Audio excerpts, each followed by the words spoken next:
Welcome back to the High Tech Forum podcast. I'm your host, Richard Bennett, and today I'm joined by Tom Evslin, who, for longtime fans of the podcast, will be aware that Tom was one of the guests in the very first video podcast we ever did at High Tech Forum some years ago. I don't even remember when that was. It was Tom and John Day and Barry Shine. And we were talking about whether Title II is the appropriate regulatory framework for the internet. And subsequently, Tom and John Day joined me in an amicus brief that was filed with the D.C. Circuit Court in the matter of the Mozilla challenge to the FCC's repeal of the Title II classification. And our brief was cited by the court approvingly. And they pointed out that our account of the facts about the role of DNS and the nature of DNS were consistent with those provided by the experts for the other side. So that was kind of encouraging. So how you doing, Tom? I'm doing fine. How are you doing, Rick? All right. So you just returned from a big road trip, right? You celebrated. I did. It was our jailbreak from quarantine. After we were safely double vaxxed, we spent 6.5 weeks in an RV. We've never been in one before, and caught up with most of our grandchildren and sisters and friends, and then went to Italy for a week. Just got back last week because our final set of grandchildren are over there. So it's been a great contrast from being locked in for 14 months. I can imagine. I mean, it really says a lot about your confidence in the vaccine that you went to Italy. Yes, it does. Yeah. So which one did you get? The Moderna. Oh, okay. I got the Pfizer, and they're saying it may not be the greatest for the Delta. And now I learned today there's a Delta Plus variant too. Right. Yeah. But they are saying that it's still very effective against serious symptoms. Yeah. I guess that's the thing I have to worry about at my age and state of health and everything. Yeah. But yeah, it's such an amazing thing. So speaking of amazing technologies, there's a system that you've been using. You're a beta tester for Starlink, which is the SpaceX version of low Earth orbit broadband. So why don't you tell us a little bit about, what motivated you to sign up for the beta and what your experience has been like, or just sort of the nature of Starlink in general. You wrote a really nice FAQ for your blog, Fractals of Change, which is blog.evslin.net or .com? .com. That's FAQs about Starlink in Vermont. And Vermont was one of the areas chosen by Starlink for, they call it the better than nothing beta. Exactly. And, when it first started, that was an apt description of it. We're on Starlink right now, by the way, just so your viewers will know and can judge the quality. If we had been doing this in the first month or so after I got my beta kit, which was just after the beginning of the year, you would see me freeze occasionally. It was partly because the dish is very, very sensitive to anything between it and the satellite. So even a bare January tree branch would cause dropouts. And also because they were seriously changing things during the beta, and that sometimes caused interruptions. Now, I have no plague of network engineering, people experimenting with production. It's unlikely you'll see me freeze, or maybe that will change, but they're still technically beta. But the quality is very, very good, and I've moved my dish so that the obstructions aren't in the way anymore. That is important. But what got me you initially had it on the ground, right? Now, and it still is on the ground. I just put it on the ground where the tree that was troublesome isn't in the way anymore. Okay. And I'm going to have to put it on a pole before winter comes again, so that it doesn't get buried by the snow. I read something on Reddit where there are tree guys, just tree trimmers, who have developed a kind of little sideline specialty in installing Starlink dishes up in trees. So if the trees are the problem, you put the dish in the tree, right? I mean, Yep. And yeah. it only needs to see where we are to the north, and doesn't care if Mm, it's east to the south at all. So that works if you mount it up against the north side of the tree. The tree is not going to provide any interference. It needs about a 60 to 70-degree arc of the northern sky to avoid interference. But what got me into it is here in Vermont, we are very rural, and the majority of people do have broadband connections of one kind or another. Not counting DSL, because the DSL here is simply terrible. mm. But either through cable or through fiber directly.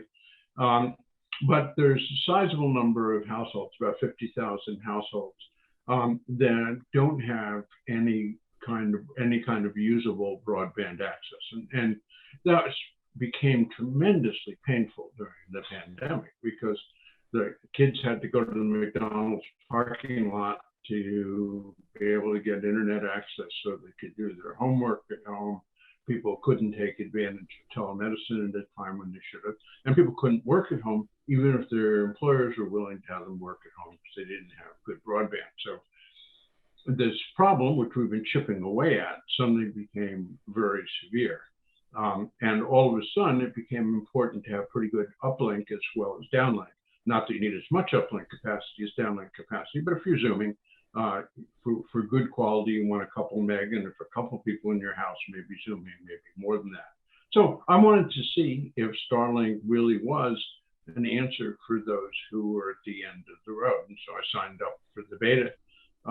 And I was fortunate enough to be one of the first to sign up. So I did get a beta kit, and I put it in, and it's been an interesting and in some ways amazing experience. I'll tell you a sort of funny story. When I opened the box, I looked all over for the directions of how do you aim the dish, right? The problem with being too technical was I think I know too much. So I know if you have a dish, you got to aim it, right?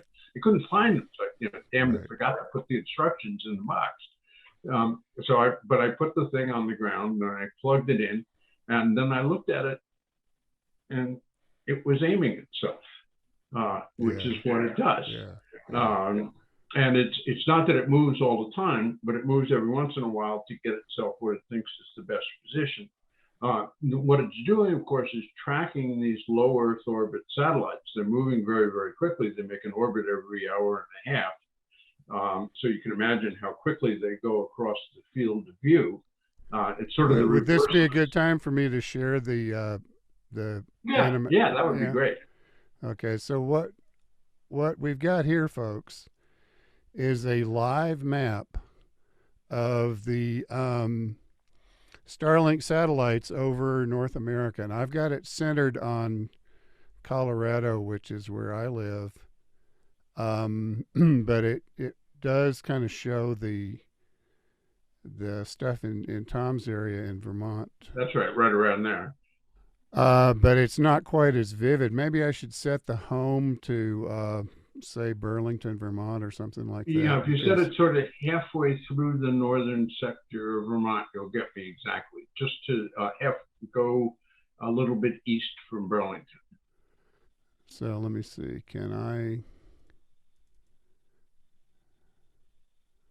What I want to do is, why don't we just, I don't know how to do this. I just know how to set my own. Yeah, right. That's easier. Yeah. Well, anyway, yours will give people the idea that obviously you can see the density in here. Like there are a lot more of them on the. There's this sort of band. There's two. They go in two bands. There's like a kind of a lower left to upper right, and then upper left to lower right.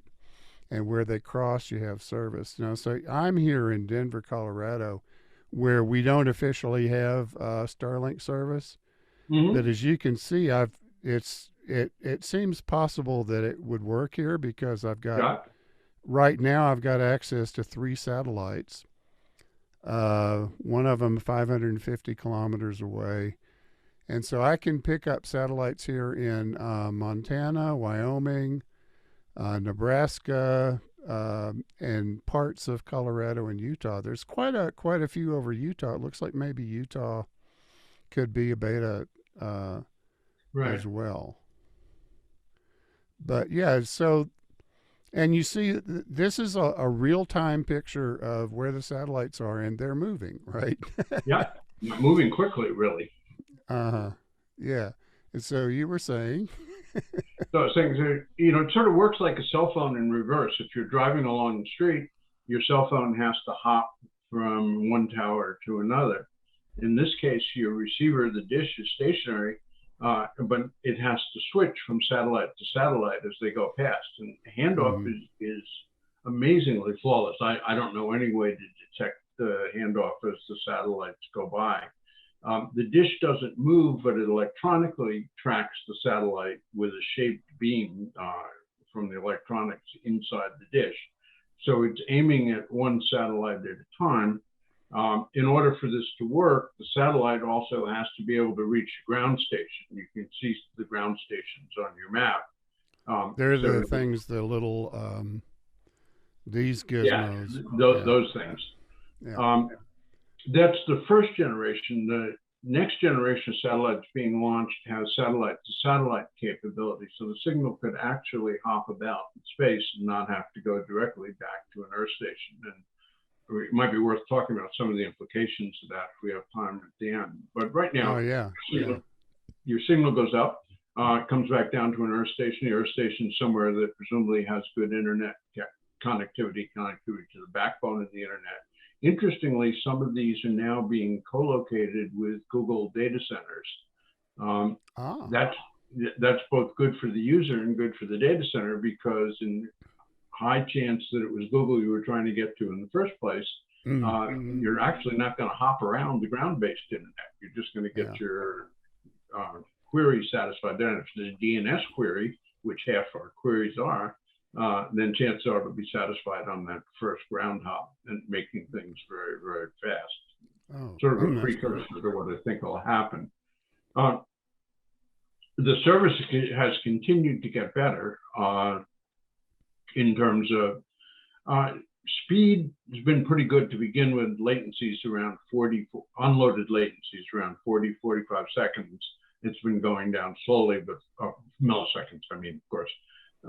And 40 to 45 milliseconds is really fine, unless you're a high frequency stock trader or some kinds of gamers. But in interactive video like we're doing, you can't tell the difference because of that. Yeah, with voice, I think you can start to notice high latency if it's up around 150 milliseconds. Exactly. So That's at always the 40, rule of thumb we used in VoIP. And so we're yeah. well under that threshold, obviously. And you know something about VoIP too, don't you? A little bit, more than I want to, although none of it current.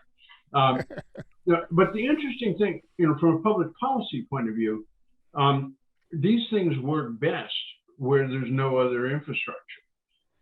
If you tried to use Starlink in the middle of a city, if too many people had it, you'd quickly exhaust the capabilities of the satellites that were going overhead. But the satellites, if I'm 100 miles away from anything else, I can still have my Starlink dish work as long as there's Starlink service turned on and satellites going over my area. So for people who live at the end of the road, they can get internet access immediately. That is, once they get off the waiting list for Starlink, which isn't inconsiderable.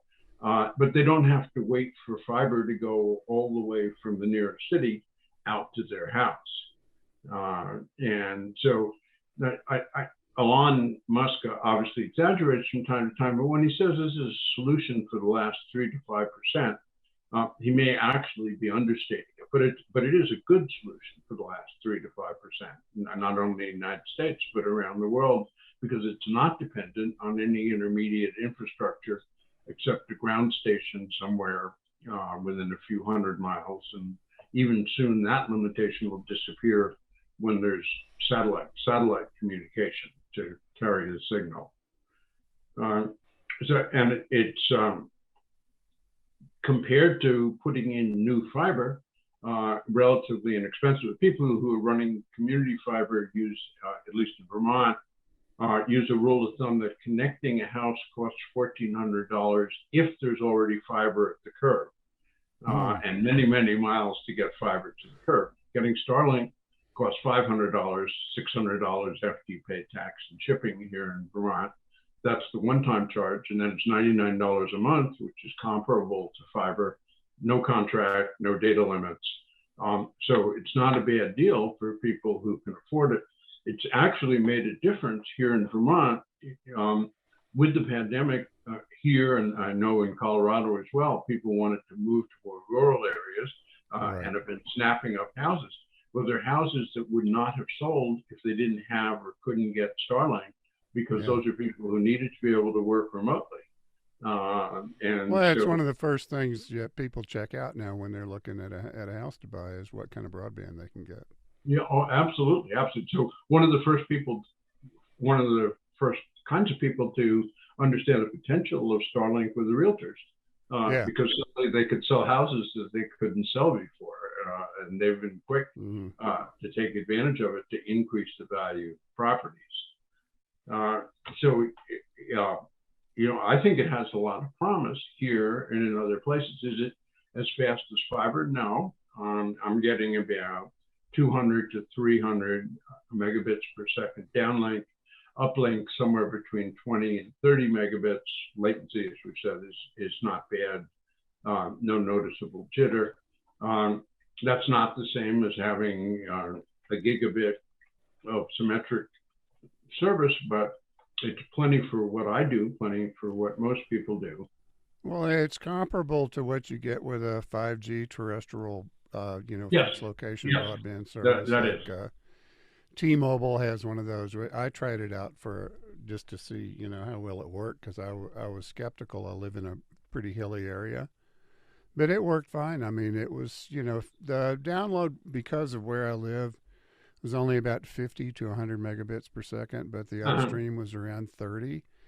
And, I had just real easy to install, just plug and play. And you've got a Wi-Fi network in your house, and you've got the 5G connection. And, the fact is, at 2 to 300 megabits per second down and 30 or so up, I can't think of a single application you can't run with that. No, you can't run your own data center. Right. It's behind CGNet anyway, so you wouldn't be able to do that easily. But for home use, for almost all home use, I can't imagine why you'd want more. I can certainly imagine applications in the future that'll want more, but I think the bandwidth will also increase. If we go to having 3D avatars when we zoom instead of these two-dimensional pictures of each other, we're going to use bandwidth. If the bandwidth's there, we'll find a way to use it and need more. Well, I mean, my example of that is always like when I looked several years ago for applications that would run on a gigabit symmetrical connection but wouldn't run at 100 megabits. And, you have to go to things like holograms.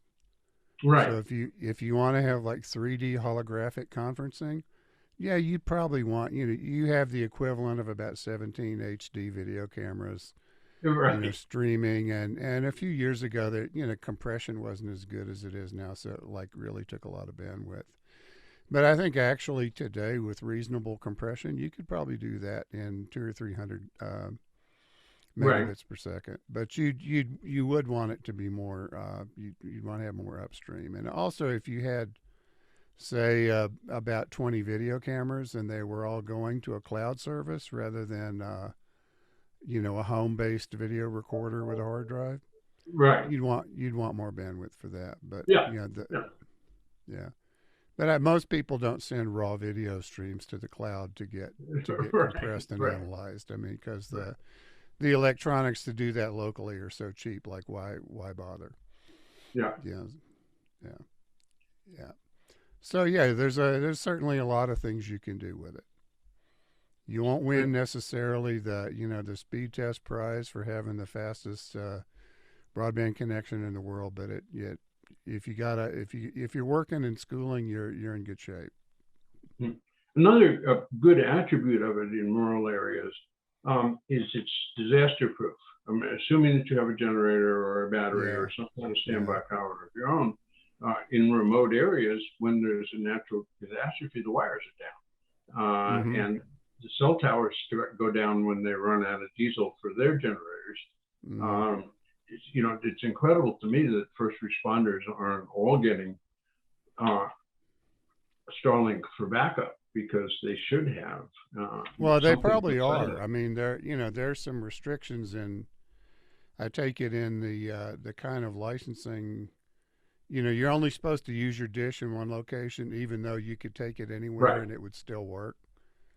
Yeah, they Um, say Elon said that was going to end by the end of this year. On my RV trip, I was very frustrated because people who had satellite dishes for entertainment did take them with them, yeah. and I wish I could have taken my dish and set it up, because at the KOAs and the campgrounds that we went to with our RV, the Wi-Fi was often totally inadequate for doing Mhm. anything like Zooming. Yeah. Yeah. So it will be good when those are portable. And I imagine when you're doing business with first responders, there are probably legal implications if your system Yeah. doesn't operate all the time. Yeah. So yeah, that may be a factor. Well, the dish is powered. It's a PoE powered device, so That's correct. anything you can actually run that off a car battery with the Yes. right kind of adapter. Yeah. Mhm.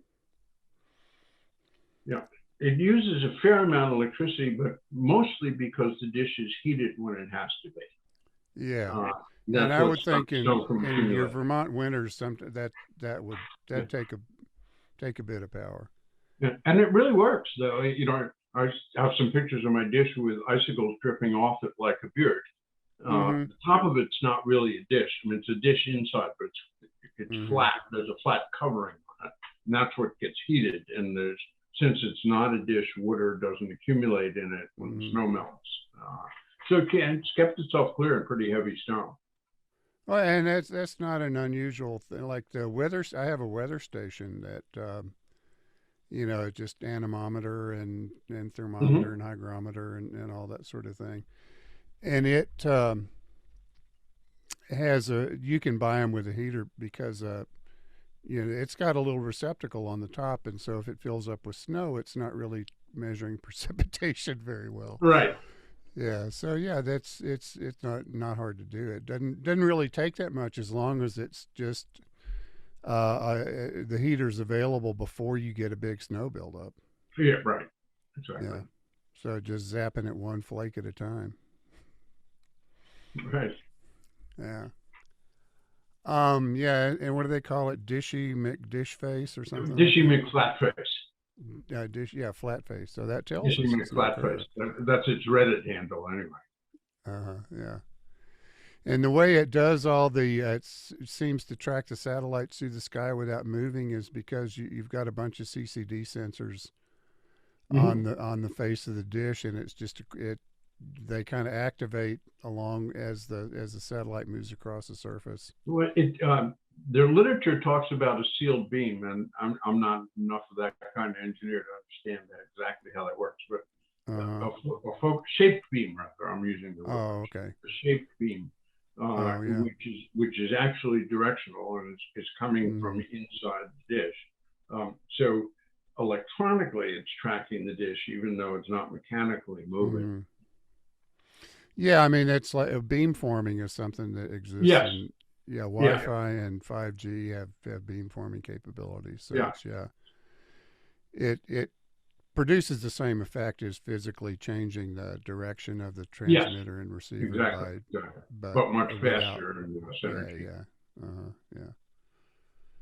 Yeah, pretty cool stuff.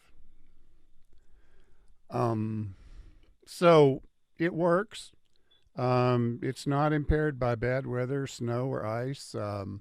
No, You much need to less. have an earth station, but that's just, I mean, you got to have an earth station because all your internet interconnection points are on Earth. That's right. But I think that's going to change. Mm-hmm. And my guess is that what will happen is that, first of all, the satellites themselves will have replicas of DNS in them, because that isn't very hard to do. And there isn't any reason to make an extra round trip down to the Earth to satisfy a DNS query. Right. And that'll give even faster service. And it's one thing to talk about how fast the signal is moving. It moves faster in space than it does in glass, but more important is how many hops there are. And then when you start to be able to go from satellite to satellite, so let's imagine a little bit that Amazon's planning to launch satellites. There's a One World consortium. So there are going to be lots of networks of satellites. And I think we'll find that they interconnect, even though they're competitors, the same way that ISPs interconnect on Earth. Yeah, I mean, it makes perfect sense. I mean, it took a while, I guess, for the ISPs and the backbone providers to figure out it was actually in their interest to interconnect. Exactly. When first, the competitive thing is, no, I'm not going to talk to anybody. I don't want to advantage them. But I think they'll find that it's to all of their advantage, and they have the model of earthly interconnect. But then I think they've learned the lesson. They probably go into it with that. So now you have a lot of the traffic that's never going to come back to Earth. I mean, it's going to go from an earthbound user to an earthbound user, but it's not going to do a lot of hops because it doesn't have to. So the next thing that would be, and we already know that the ground stations are being put in the data centers, but why can't the data centers go to space? And so a data center in space is very few hops away from any one satellite, assuming that there's satellite to satellite communication. They'd be purely solar powered. Air conditioning is not a problem in space. Weight isn't really a problem, but a data center wouldn't be as massive if it didn't have air conditioners and if it didn't have the structure to hold the weight of all its equipment. So I sort of imagine a future where a lot of the internet, including the data centers that serve it, are actually in space, sort of in a sphere above the intermediate satellites that we use for distribution. Another indication of that happening is Musk said that he has agreements with 2 tower operators to provide them with backhaul. Well, they're obviously very rural and they don't have many alternatives. But again, what we're seeing is what were land-based backbone functions moving out into space. A data center in space is not as open to sabotage. So there's a lot of good things about it. So it may I may be turned out to be completely crazy, but if we do another video cast in 5 years, we'll see. Yeah, I mean, it's not really very difficult to imagine scenarios in which rural networks that are built on fiber to the home, they still need backhaul. I mean, they have to connect to the internet somewhere. And wouldn't it be hilarious if the transit links for some of these rural fiber networks turned out to be space Starlink?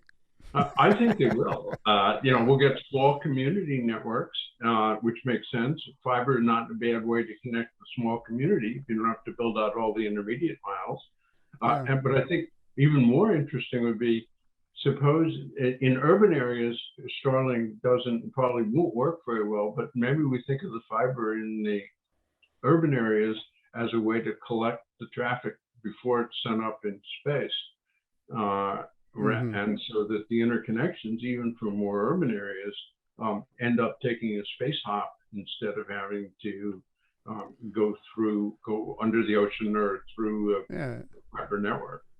Well, and I think there are probably neighborhood scenarios where one house with a wired connection to the internet could serve as a Starlink hub for a dozen houses. Right. Close by. At this point, it would be a violation of the terms of service, but I think it would work just fine. Well, and I mean, you have to have the appropriate kind of internet account. I mean, you couldn't do that with your standard residential Comcast account, but if you had, but with some negotiation between Starlink and the ISPs, I mean, something like that could be possible. It could be a fiber, like a commercial fiber provider. Sure. Yeah. So it's fascinating to speculate about and interesting to see it still work. A big downside is there about I hear 500,000 in the back order queue for Starlink, and that may be users, 500,000 users. 500,000 people who've ordered but don't have service. And Starlink is gating the rollout to match the rollout of satellite so that they don't degrade the service. And they're launching. T-Mobile's doing that too with their 5G service. They don't want to have. You don't want to sign up more people than you can serve. Right, exactly. So, it'd be nice to think of Starlink as an immediate solution, but it's not really that. It's probably for people who don't have it at least 6 months out. And then there's areas, I think you said Colorado was one where you can't order it yet. But it'll come. Yeah. I mean, you're looking at that map, you can see that we're pretty close to having enough coverage for it to be viable. Right. And this is just accidental. I mean, it's not like Colorado, I don't think, was targeted. Utah might have been, but not Colorado.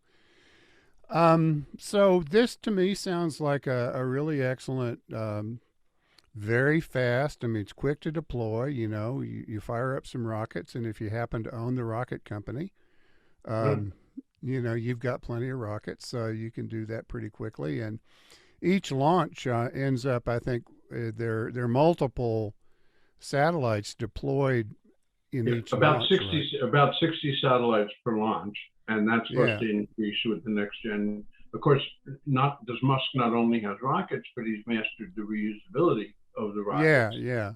And those things are at 550 kilometers high. You saw that on the map. So you only need the booster, the part of the rocket that's reusable. He's not using the other stages because he doesn't have to get up that high.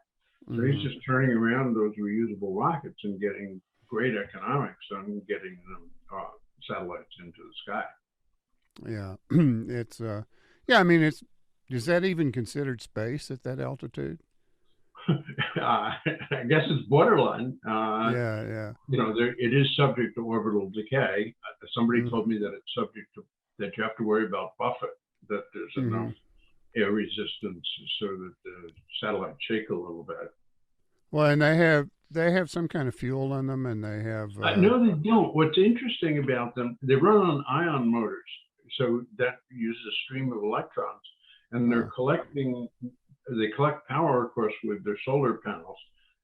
So essentially, they're solar powered, so they can maneuver, they can move, they can fix their orbits, but it's an inexhaustible and lightweight fuel supply. So that's another clever piece. Yeah, I mean, it's sustainable, renewable. Yeah, sustainable. absolutely. Yeah, hey, all the good things, right? Right. But and so as a result of your experience with this, you and your wife Mary, you formed an organization called Broadband Equity Now to try to promote essentially public policy in Vermont that would make it possible for people that don't currently have broadband to get essentially immediately connected with Starlink with some help from the government. Yeah, not only Starlink, because what we found was that a lot of the people who live in areas, what we found through the pandemic, that a lot of the people who live in areas where there is internet, if you look at a map, can't afford to get connected. They can't afford the few $100 of connection fees or $100 a month. So what the lowest hanging fruit is the people who already have internet going by them and can't get connected. Even lower hanging fruit, Comcast has a great plan for anybody who's on any government assistance program. They can get internet access for $10 a month and no install charge, no contract. Comcast supplies the modem. But there was a survey done in Vermont, and only 10% of the people who were eligible for that Comcast program were using it. Most of them because they didn't know about it, and another bunch because they couldn't get through the qualification process. They were qualified, but it's not, if you don't have internet, you're not going to Google how do I get internet and watch the YouTube video on how to do it like we would about anything else. Well, I mean, it's chicken and egg, isn't it?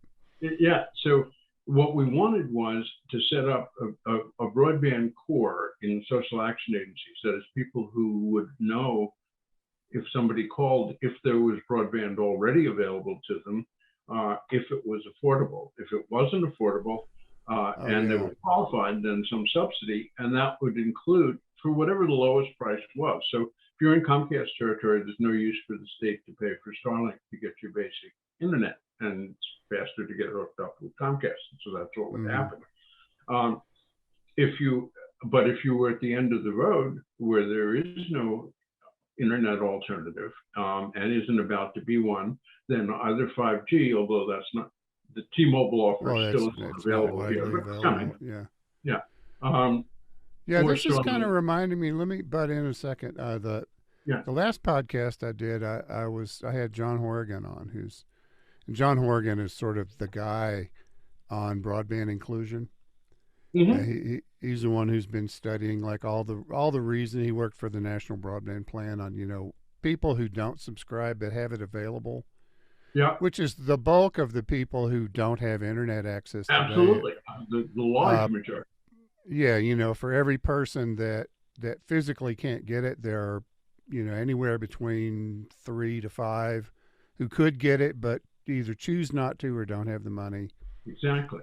And so he has this idea that he calls digital navigators, that their job is to kind of help people understand, like basically their neighbors, to understand like what it takes to get connected to the internet, what kind of equipment you need to have to use it, what your options are, and where the most appropriate option is a subsidized program to help navigate the application process, fill out the forms. That's exactly what we were trying to do. We called. So that's your broadband core. That's the broadband core, and I think from my point of view, he's identified the problem exactly right. So I first got interested in it because I realized that Starlink was a solution for people who had no other solution. But then, just as you described, I realized that that's really not the whole problem or the bulk of the problem. It's a part. So Starlink's a part of the solution, but certainly not the whole solution. And so all of a sudden, this flood of money comes into Vermont. At least $200 million going to be spent on broadband from the federal money, and the legislature has to decide what to do with it. And they decided that they want to give all of it to newly formed communications union districts, which are sort of banded together municipalities, people with no particular experience in doing this, and with absolutely fiber mindset. If it's not fiber, it doesn't work. It has to be symmetric. Why does it have to be symmetric? It has to be symmetric. If it's not symmetric, it doesn't count. Well, is 50-50 better than 200-100? Yes, it has to be symmetric.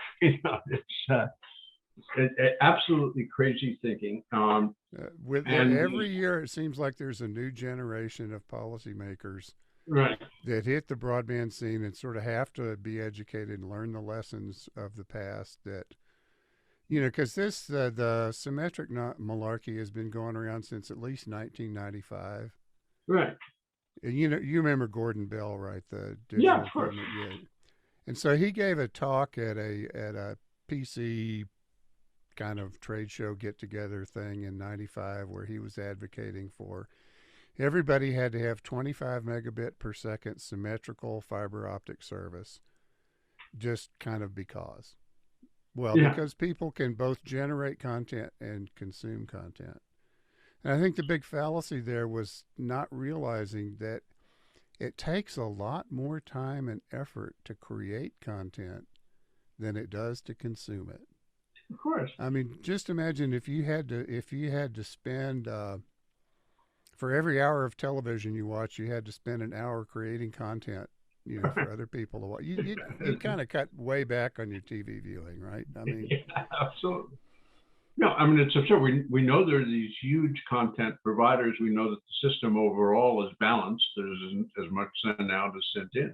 And so obviously most of us are consumers. It's not, it does change. Zoom has changed the picture to some extent. So where at least matters what your uplink speed is. Yeah. But like you said in the beginning, Zoom takes 1 to 2 megabits per second, up and down. That's it. It's symmetrical, but it's actually not completely symmetrical in practice, but nearly Yeah, and symmetrical. the Yeah. fiber, fiber providers say that they're symmetrical, but their backhauls not. So I mean, because they know perfectly well that they're Well, and the not. utilization, I mean, to me, the telling thing is the utilization has never been symmetrical. I mean, it's sort of grossly symmetrical in the sense that every piece of content that you download, somebody else uploaded it. You're right, but not usually on, no, certainly not on my local network. Yeah, right. And so, I mean, you watch Netflix, sure, Netflix has to push all that stuff out that you download, but Right. the consumer, consumers download way more than they upload. And And that remains the case during the darkest days of lockdown, when people were doing lots of Zoom, because Zoom wasn't the only thing they were doing. They were doing a lot of video streaming too. absolutely, absolutely. Yeah. And then and the other thing, it was in that sentence you said it has to be symmetric fiber optic. Well, why the hell do you want to limit yourself to any particular technology? You I can say think what the attributes are. that's the neat and tidy fallacy. Yeah, but Civilians people say, kind of think that communication networks should be neat and tidy. There's like one proper way to build them, and that's the way they should all be built. So they should be like cookie cutter, like interstate highways or something. so it should But all still be copper, right? yeah, and what's the history of our industry? Like the most powerful communications technology that's ever been invented is internet protocol, because Yeah, it doesn't care what what the exactly, transport is, right? It'll exactly. run on anything. It'll run on carrier pigeons, and You that's know, we hear people keep saying fiber technology, what is it? Future proof, as if any technology could ever be future proof. well, the funny thing about that is that the kind of fiber that we have deployed right now is solid core. Yeah, right. And hollow core is coming. Yeah, and so and hollow core has a lot of advantages over solid core. It's lower latency. There's some issues with some of the manufacturing and the economies of scale that you only get into with the electronics when it becomes the standard. But there are plenty of reasons to believe that hollow core fiber is going to be the future. And Right. so what that means is that every single mile, I mean nearly all the miles of this so-called future-proof fiber that have been sold to us mostly by politicians and law professors Right. are going to end up not being so future proof after all. The thing that really makes your network future proof is your ability to adapt it to Of course. incorporate new technology into it. Right. Yeah. And at any point where you restrict yourself to a particular technology, you assure yourself of not being future proof. Yeah. Yeah. It's So I mean, yeah, I mean, if you're a Hindu, you've got hundreds of gods. So if any one of them is real, you're okay. But if you only have one, right. then it better be real. Right. I hope I didn't offend anybody. Um, but yeah, I mean, the thing first thing that comes to my mind about that future-proof caper is that we already send more data over wireless networks than we do over wired connections at the point of at the user hookup. Of course. And on all the fiber to the home, almost all terminates in a radio. Yeah, yeah. I used to build these home routers for a company that sold them to a couple of big ISPs, and one of them, actually both of those ISPs now are very heavily invested in fiber to the home. But the part of it that I worked on was the Wi-Fi part, and that was like important because the first thing people do when they get a home router for fiber to the home is they hook up their Wi-Fi devices. Of course. Of course. Yeah, so it's really okay. It's really fiber to the Wi-Fi router is what it is. Yeah. Yeah, and so we've already crossed we crossed that threshold in the early days of the lockdown last year, where there was actually more internet data generated by wireless devices than wired devices. And I that's didn't one know of that. those. Yeah, and that trend has been growing for a long time. I think that measurement probably includes Wi-Fi, so it may not be completely fair. But Wi-Fi is a wireless technology. Let's not forget. Right. Yeah, and there's a history of people underestimating the potential of Wi-Fi. You remember people telling us that you could never have Wi-Fi in an airport terminal. That amount of interference would make it I impossible. mean, that's really kind of a painful subject to me because in 1990 I was one of the first group of people that developed the design and the architecture and the standards for Wi-Fi. And at the time, I didn't believe it was going to go anywhere. Because I mean, I had prior experience with doing the twisted pair Ethernet and Right. basically turning Ethernet into a hub and spoke system that could accommodate fiber and low cost copper and whatever you had. And it just seemed to me like that was such a wonderful system. Like, what do you need? What do you need Wi-Fi for? I mean, if you're going into a conference room, you just plug in. You got your Right. little telephone jack thing. You plug it in. And what turns out, yeah, there's lots of stuff you need Wi-Fi for. I mean, like devices like iPhones that are actually too big for a standard Ethernet connection. I mean, that's kind of a good example. Yeah, it turns out mobility is a wonderful thing. Being always connected. Right. It's like, that's pretty cool. I mean, if I didn't have this, this 4G watch, I mean, there are a lot of things I'd miss out on because I don't always lug the phone around with me, right? But this looks like an analog watch, but it's not. That's Yeah. display. Yeah, and so it's not only is it not future proof, just strictly the fiber mindset's not even adequate to the present. Yeah, it certainly doesn't meet the needs of mobility. We can't run around with little fiber tails. Yeah. You're not within a house, not within a car. And then if we start thinking about the cars needing to communicate with each other. Well, I mean, there's my watch has this little app on it that is supposed to know if I fall down. Oh, really? Yeah, and if it thinks I've fallen, I guess uses the accelerometer or something, then it asks me if I want to call 911. Wow. And if I don't answer within a certain period of time, it will just call 911, and it goes off like if I've had it go off a few times when I was like using a hammer or. That makes sense. And so it'll ask you, did you fall? And did you fall, but now you're okay, or did you just not fall at all? And and I tell it, well, thanks for helping, but no, I didn't fall, so we're cool. But I mean, it's certainly not inconceivable that somebody of my age, I mean, at some point I'm going to fall and break a hip. I mean, it happens to lots of people, and when it does, the phone's going to summon me an ambulance. Try doing that with a strictly, first place, how do you get the fiber connected to your watch? I mean, get all tangled up and you probably trip over it and fall. Yeah, it'd probably cause the fall.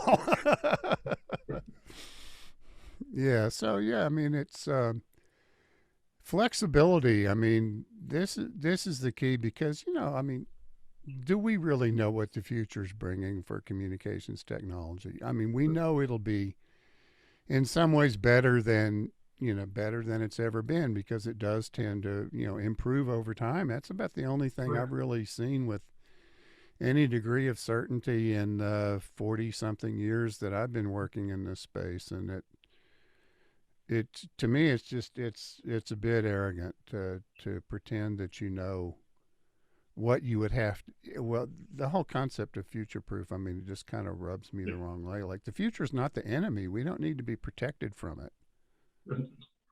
No, unless we have too big a stake in the past. I mean, I can remember when I was at AT&T, and I was pushing voice over IP, and the first thing that happened, I had software from Vocaltech that did voice over IP on a LAN, and I sent it to Bell Labs to see what they thought about it.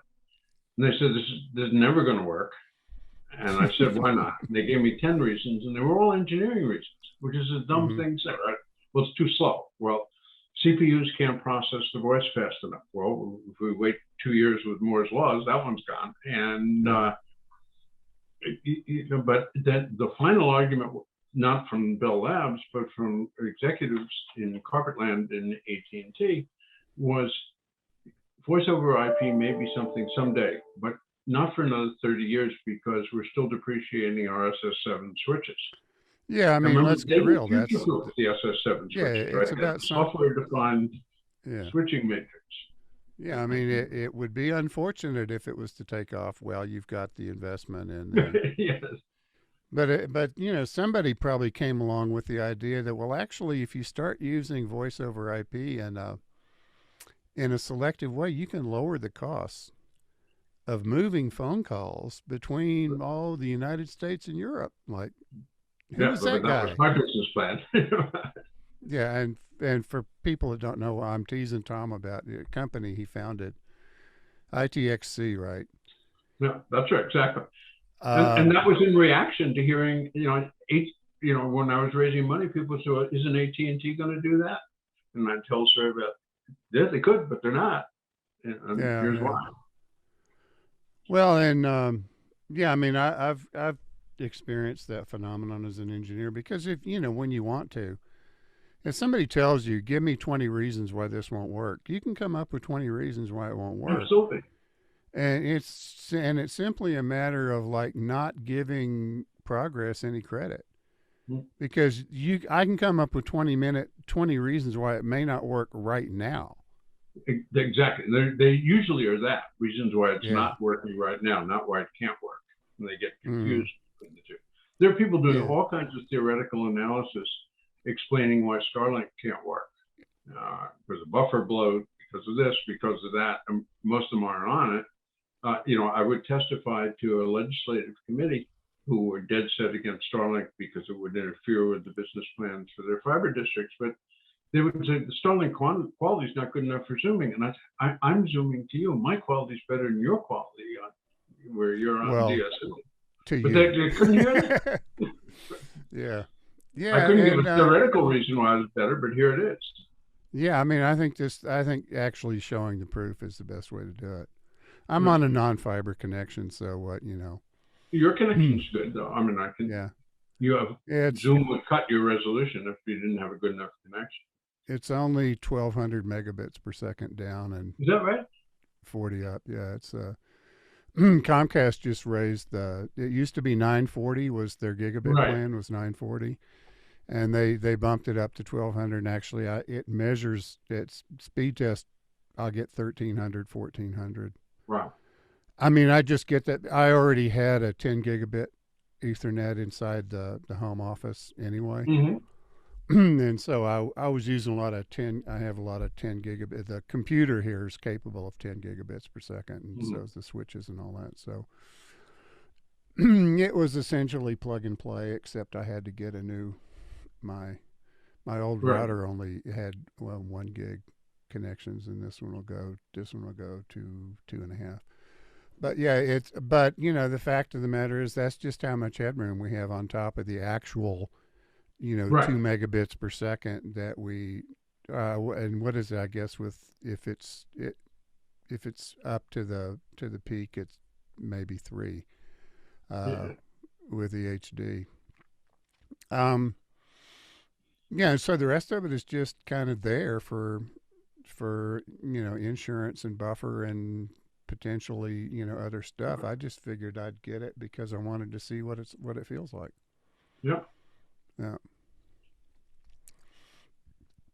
So the legislature decided that if they subsidized competitive, systems like not just Starlink, but the 5Gs, excuse me, and the Right. other Or commercial even if they ISPs. advised people that they could get Comcast for $10, Mm-hmm. that would hurt the business plan of the communication union districts, which aren't really supposed to overbuild, but really think that they have to overbuild because that's where the customers are, ignoring the experience that Yeah. overbuilders don't make money. And Well, and yeah, exactly. I mean, overbuilders in the broadband space only make money if they have another business they can cross subsidize with. right. If they're providing the electric service Yeah. and the water and or both is ideal, then sure they can pitch the broadband at a really low price and just transfer money from the other Yeah. accounts to cover it. And in fact, it does. Having a communications network does enable your electric grid to be smarter, and Sure. there's some advantages. But it's pretty much the pattern, right? All the municipal broadband networks that have been touted as being successful are coupled with an electric utility. Right. Yeah, And they say, well, so they passed a plan where they're not going to get to the end of where they don't even think they're going to get to the end of the road for 3 or 4 years, where they did not. We wanted to say that if it's built with government money, then it has to have a low income plan. The communications union district said, no, that'll ruin our business plan. They hadn't redone their business plan since $200 million in capital became available, but apparently that made no difference. Well, I've got a quote here from the Senator Pearson, who was the big advocate of keeping competition out of the market the CUDs were serving, where he says, "You're undermining their ability to get to the last house. You're effectively subsidizing these private companies to cherry pick customers along the way." How is Starlink cherry picking customers? It's crazy. They're only serving customers who can't get service anyway.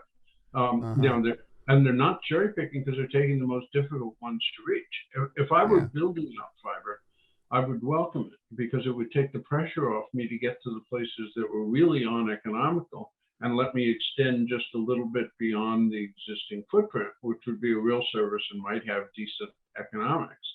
And they're not taking the cherries; they're taking the pits. Yeah, I mean, when will they learn? It's so much.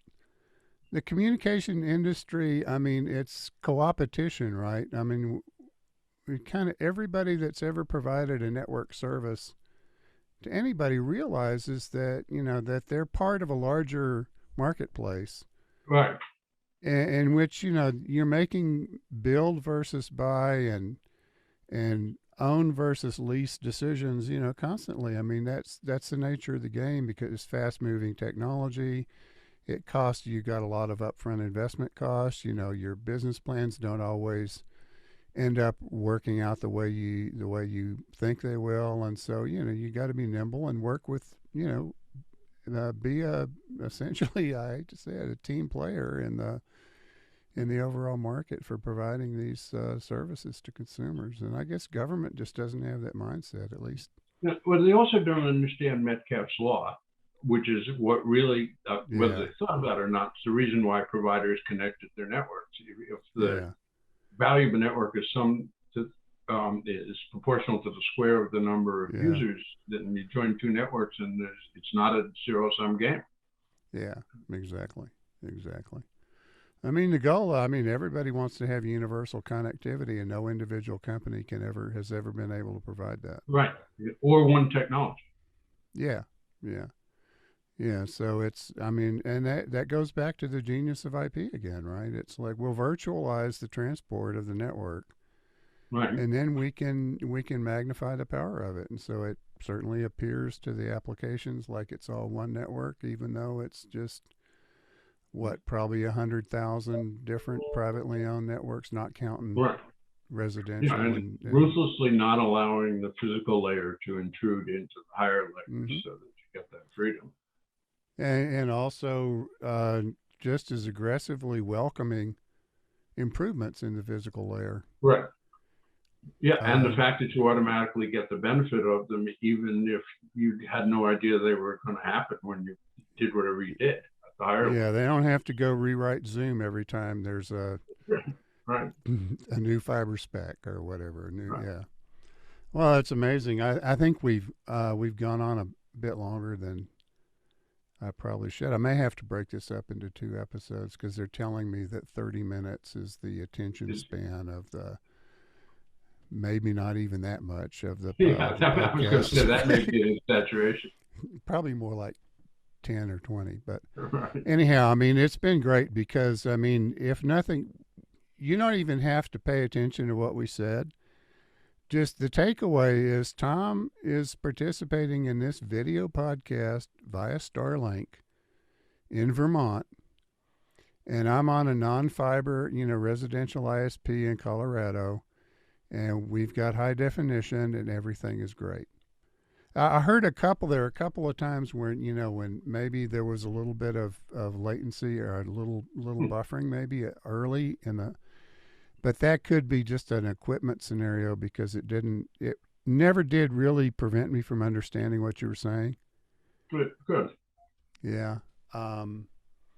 And so, yeah, there are options. We've got options. There's no reason to put all the eggs in one basket and say everything has to be fiber. Certainly, it is the case that fiber will be a component of most communication solutions, just as it is today. With VDSL, fiber backhaul is a big component of the system. With hybrid fiber coax, which we know as cable modem, the inside of that is all fiber, and it's just the copper coaxial cable that goes to the homes, and there are kind of good reasons to use that instead Yeah, of very fiber. good cost reasons for doing that and deployment Yeah, and it's so much easier to work with. I reasons. mean, if you want to cut the cable down to a certain size and reattach a new connector, you can do that. You can do that a lot easier with copper than you can with Yeah, fiber optics. yeah. Um, and they're not always convenient to pull a wire to every device you have. But also the optical to electrical interface is expensive. So if you cut Yeah, down the number of those that you need by going coax the last mile, you save a lot of money without really losing anything noticeable. yeah, and and the actual overall topology of the fiber networks that people put in residential areas today, it's not Ethernet topology. It's called passive optical networking. Yeah, And it's actually physically organized in the same way. It's like a branching tree, the same way that cable modem is. yeah. And so there's not that much difference between the actual internal performance of a cable modem slash HFC network and a passive optical networking network. But I mean, it becomes apparent when you get into super high speeds, but Mhm. at sort of common residential speeds, there's not that much difference between it. And anyway, the networks are asymmetrical because usage is asymmetrical. It's Right. not because there's some inherent property of the technology. I read this a lot, right? That you can't make coaxial networks symmetrical. Well, of I course you mean, could. There's just no uh, good reason to do it. yeah. I mean, DS3s are DS3s are symmetrical, and there are DS45s. I mean, or what is it? 45 megabit per second upgrade from T1s. It's a coaxial base network, and it's symmetrical. It carries voice. I mean, symmetrical or asymmetrical is a deployment choice. It's not a technology inherent feature. Yeah, sure. Yeah. Anyway, this is great. I should have you on more often. I mean, it's been you were with us in the beginning, and here you are checking in again. Let's do this again. And Well, let's another. do it and see what we were right about and what we were wrong about. I'm Yeah, sure there's some of that's the both. fun. That's the fun part. It's the scary part too. Yeah. All right. So there you have it, folks. I'm Richard Bennett. This is your High Tech Forum podcast. We do these on no particular basis. I think the last one I did was quite a few months ago, but that's, typically I like to do them about a couple of times a month, anyhow. So check back in and wherever you get your podcasts from, iTunes or SoundCloud or whatever, we're available in most of those places. Uh, Tom is a former chief technologist for the state of Vermont. You had that role during the first big stimulus after the Right. economic crash of the end of the Bush era and beginning of Obama, and you ran the dial-up service for AT&T, the first, what they call that. Well, it was first all you can eat because Oh yeah, it Tom all is the started guy by that, the yeah, hour, and we hit 1995 flat rate, all you can eat rate. We didn't yeah, invent it, we popularized it. And it really did make a difference to people. yeah. So Tom popularized all-you-can-eat pricing for internet service. He also pioneered the use of the internet as a transport medium for VoIP at ITXC, and has patents on that. And do you still do that? The natural gas? I don't have much relationship to it, but that company is still running, delivering Oh, okay. compressed natural gas to companies off the pipeline. Yeah, so for people that don't have pipeline access to natural Yeah, gas, exactly. he Yeah, not figured for out a way people to, because it has to be so for big companies, but yeah, for companies, because compress it and it doesn't scale well. move it in trucks. And so there is kind of, if you see a common thread going through here of unconventional transport to solve a conventional problem, then you're not mistaken. Absolutely. Yeah, so it's kind of thinking outside the wire. You know, that's what Tom does. So yeah, it's been great to have you, and look forward to doing this again. Great. I enjoyed talking to you, Richard. Thank you. All right.